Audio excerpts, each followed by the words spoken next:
Everyone knows the Civics, Accords, and even the NSX, the cars that made Honda a legend. But what about the other Hondas, the ones that Honda would rather you never talk about again? The misfits, the flops, the cars so weird you wonder if the engineers were just playing Mad Libs with the design department. Hey there, it's me Hope from Pro Street TV. Buckle up because today, we're diving into the cars Honda doesn't want you to remember, and why some of them might actually be cooler than you think. Chapter 1, the Honda Misfits. Let's start with the awkward kids of the Honda family tree.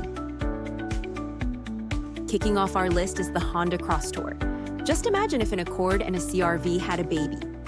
But the baby lost the beauty contest to the Pontiac Aztek. That was the Crosstour. Honda tried to make a sporty SUV coupe thing, but instead made a car that looked like a bloated hatchback after a bad diet. Sales were terrible, and enthusiasts pretend it never happened. And then, the Honda Insight from 2009 to 2014. This was a weird spaceship-looking hybrid that was well ahead of its time. The first-gen Insight was this futuristic hybrid pod that got 70 miles per gallon but looked like a doorstop.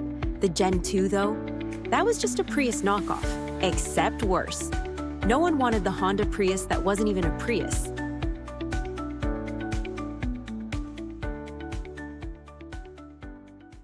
Chapter 2, the forgotten Honda sports cars. Honda is known for amazing sports cars, but not all of them got the love they deserve. One of our personal favorites, the Honda Prelude from 1978 all the way up to the end in 2001. What didn't this thing have? Four-wheel steering, VTEC, a gorgeous coupe body. The Prelude was basically the Civic SI's smarter older brother, except no one wanted to hang out with him. It never sold well enough to survive, and Honda killed it in 2001. Today, Prelude fans defend it like it's their child science project that deserved an A. The Honda S2000 CR from 2008 to 2009 was a hardcore track weapon that didn't fit or hit the mark. Now it's a cult legend, but when it launched, people roasted it. No soft top, no radio, no air conditioning. Honda stripped it down for track junkies, but everyone else just complained about being sweaty and bored. Now it's worth stupid money. Chapter 3, the JDM Oddballs. Honda's home market got some cars that never made it stateside, and some of them are just hilarious. The Honda Beat produced from 1991 to 1996. This 660 cubic centimeter mid-engine roadster, designed by the same guy who styled the NSX. It was adorable, impractical, and barely faster than a lawnmower. K-car glory. The Beat was proof that sometimes size doesn't matter, until you try merging onto a highway. And finally, rounding out our JDM heroes is the Honda Vamos. This tiny van with cartoonish looks and, well, not much else. Perfect if you wanted to look like you were delivering mail in Mario Kart.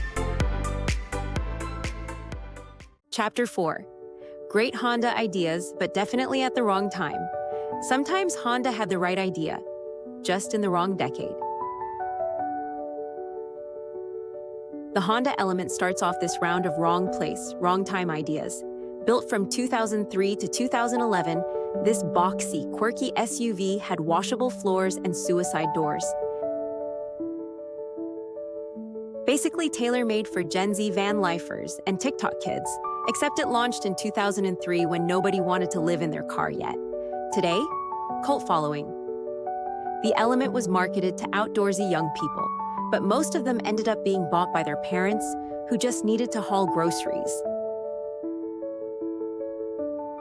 And then there was the Honda Insight from 1999 to 2006. Technically brilliant, aluminum body, insane mileage, years before Tesla was even a thing. But the styling was so weird that most people just bought a Prius instead. Chapter 5.